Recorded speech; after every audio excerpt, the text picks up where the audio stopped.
امریکہ کی ایران میں 80 سے زائد اہداف پر بمباری، جنوبی ایران کے ساحلی شہر سرک میں 7 دھماکے، کوشم جزیرے اور بندر عباس میں بھی دھماکے، سرک میں طاہروی گھاٹ کے قریب 6 پروجیکٹائل گرے۔ سینٹ کام کے مطابق امریکی افواج نے ایران کے خلاف طاقتور حملوں کا آغاز کر دیا۔ حملے آبنائے ہرمز سے گزرنے والے 3 تجارتی جہازوں کے پر کیے گئے ایرانی حملوں کے رد عمل میں کیے جا رہے ہیں۔ بین الاقوامی آبر گزرگاہ میں تجارتی جہازوں کو نشانہ بنانے کی بھاری قیمت وصول کی جائے گی۔ ایرانی حملے جنگ بندی کی واضح خلاف ورزی تھی۔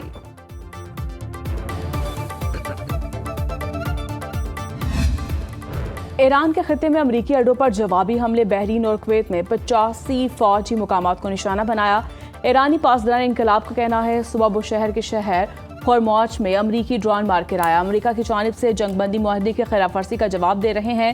خاتم الانبیاء مرکزی ہیڈ کوارٹرز نے کہا امریکہ نے حملہ کر کے جوہریت کا ارتکاب کیا۔ ایران کسی کو آبنائے ہرمز کے انتظام میں مداخلت کی اجازت نہیں دے گا۔ آبنائے ہرمز میں سفر کے لیے محفوظ راستہ ایران کی جانب سے متعین کردہ ہی ہے۔ کویتی فوج کا کہنا ہے ایرانی میزائلوں اور ڈرونز کو گرانے کی وجہ سے دھماکے ہوئے۔ فضائی دفاعی نظام پوری طرح متحرک ہے۔ شہری اپنی حفاظت کے لیے حکومتی ہدایات پر عمل کریں۔ بحرین میں بھی شہریوں کو گھروں کے اندر رہنے کی ہدایت۔ بحرین میں امریکہ کے 5ویں بحری بیڑے کا ہیڈ کوارٹرز ہے۔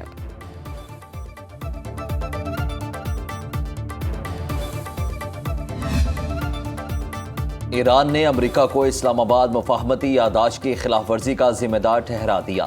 ایران کے چیف مذاکرات کار اور ایرانی پارلیمنٹ کے اسپیکر باقر غالباف نے کہا امریکہ نے مفاہمتی یادداشت کی 4 شقوں کی خلاف ورزی کی۔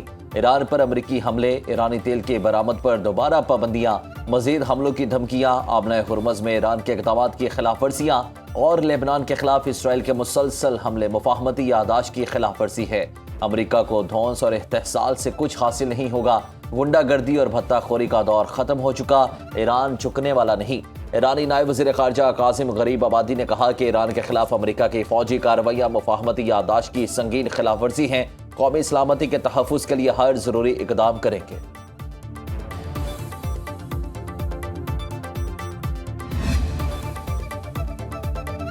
امریکہ نے ایرانی تیل کی فروخت پر دوبارہ پابندی لگا دی۔ میڈیا رپورٹس کے مطابق اب ایران صرف 17 جولائی تک خام تیل فروخت کر سکتا ہے۔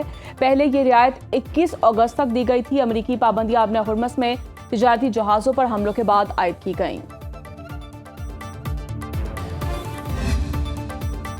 ایران پر امریکی حملوں کے منفی اثرات، عالمی منڈی میں خام تیل 2% مہنگا، برینٹ کروڈ آئل کی قیمت $76.07 فی بیرل ہو گئی۔ WTI کا ایک بیرل $72.24 کا ہو گیا۔ گولڈ مارکیٹ میں سونا $4119 فی اونس میں فروخت۔ ایشیائی سٹاک مارکیٹس میں مندی کا رجحان، پاکستان سٹاک مارکیٹس میں 2496 پوائنٹس کی بڑی کمی، 100 انڈیکس میں 183,758 کی سطح پر ٹریڈنگ۔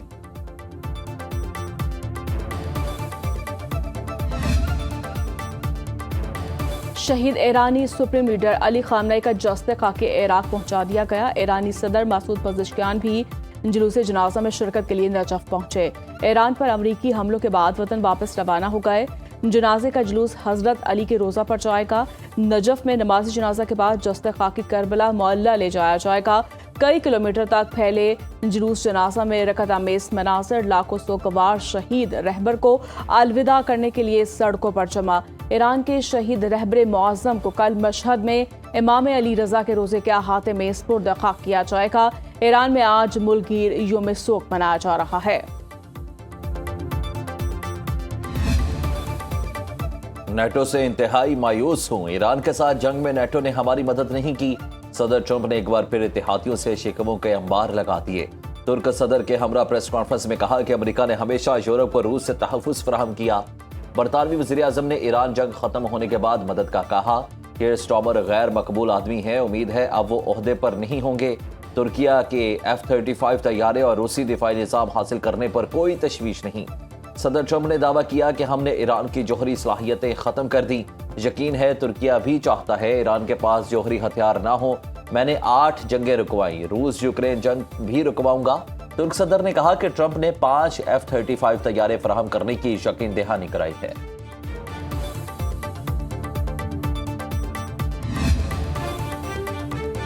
شارجہ سے کراچی آنے والا نجی کارگو طیارہ سمندر میں گر کر تباہ۔ رات 9:18 پر نیویگیشنل سسٹم میں خرابی کی اطلاع دی گئی۔ 9:21 پر طیارے کا رابطہ اچانک منقطع ہو گیا۔ ریڈار پر طیارہ تیزی سے سمندر کی جانب گرتا دیکھا گیا۔ کپتان Muhammad Rizwan Idrees, first officer Faisal Mehmood Jatoi, load master Taufiq Khan, engineer Hamid و عارف صدیقی طیارے میں سوار تھے۔ طیارے کی تلاش کے لیے فضائی و بحری کارروائی تیز۔ پاک بحریہ فضائی و مرچنٹ ویسل کا مشترکہ آپریشن۔ ذرائع کے مطابق پاک بحریہ کے 2 بحری جنگی جہاز PNS ذوالفقار اور PNS حنین ریسکیو آپریشن میں شریک۔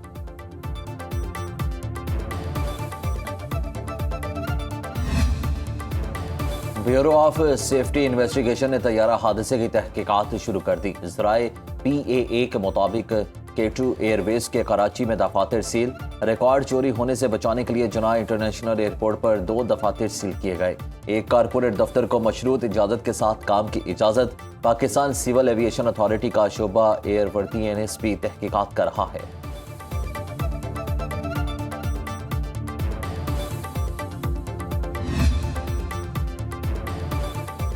زیارت کے علاقے مانگی ڈیم دہشت گرد واقعے میں مقوی 11 پولیس اہلکاروں کو بازیاب کرا لیا گیا۔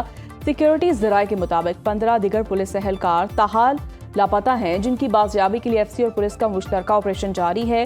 مانگی ڈیم دہشت گرد واقعے میں فتن الہندوستان اور فتن الخوارج کے 15 دہشت گرد جہنم واصل کیے گئے۔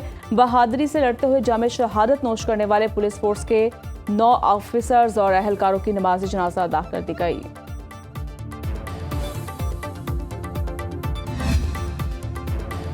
کراچی لی مارکیٹ سے اغوا 6 سالہ بچے کا زیادتی کے بعد قتل، بچے کی بوری بند لاش مل گئی، ملزم گرفتار۔ DIG ساؤتھ اسد رضا نے کہا گرفتار ملزم بچے کا پڑوسی ہے، ملزم کو کیفر کردار تک پہنچایا جائے گا۔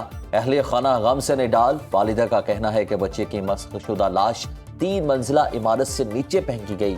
اہل خانہ کے مطابق واردات پڑوسی گھر میں انجام دی گئی، ملزم نے ہمیں اپنے گھر میں داخل ہونے نہیں دیا۔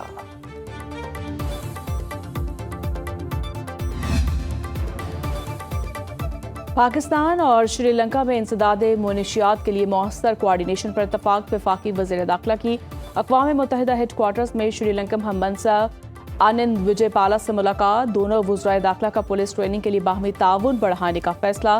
غیر قانونی امیگریشن اور جعلی پاسپورٹ پر سفر کی روک تھام کے لیے اشتراک کار بڑھانے پر اتفاق۔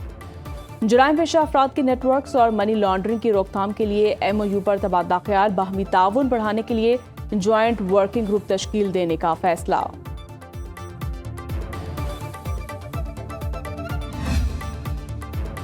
وزیر اعلیٰ مریم نواز سے اسپیکر پنجاب اسمبلی ملک محمد احمد خان کی ملاقات۔ عالمی صورتحال کے تناظر میں ملکی حالات پر تبادلہ خیال۔ صوبائی اسمبلی کی کارروائی کو باہمی ہم آہنگی سے فروغ دینے پر اتفاق۔ جیل اصلاحات کے لیے قانون سازی کے امور پر گفتگو۔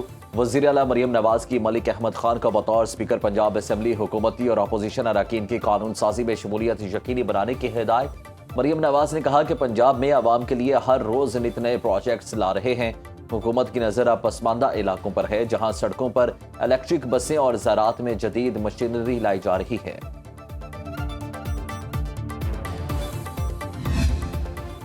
کہیں شدید گرمی اور حبس، کہیں بادل چھا گئے۔ محکمہ موسمیات کی خیبر پختونخوا اور پنجاب کے کئی علاقوں میں بارش کی پیشگوئی۔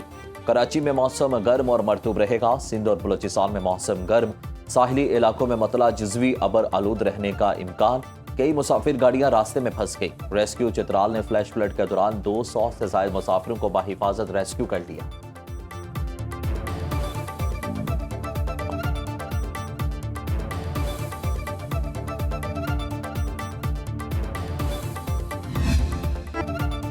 معروف فلاحی شخصیت عبدالستار ایدی کی 10ویں برسی۔ صدر مملکت نے کہا عبدالستار ایدی کی زندگی خدمت خلق، ہمدردی اور انسانیت کی روشن مثال تھی۔ وزیر اعظم شہباز شریف نے کہا عبدالستار ایدی کی گراں قدر قومی اور فلاحی خدمات پر خراج عقیدت پیش کرتا ہوں۔ رفع عامہ پر پرخلوص جذبے سے سرشار عبدالستار ایدی نے مسائل کے حل کے سماجی پہلوؤں کو اجاگر کیا۔ ان کی پیش قدر خدمات پاکستان کی سماجی تاریخ کا غیر معمولی حصہ ہیں۔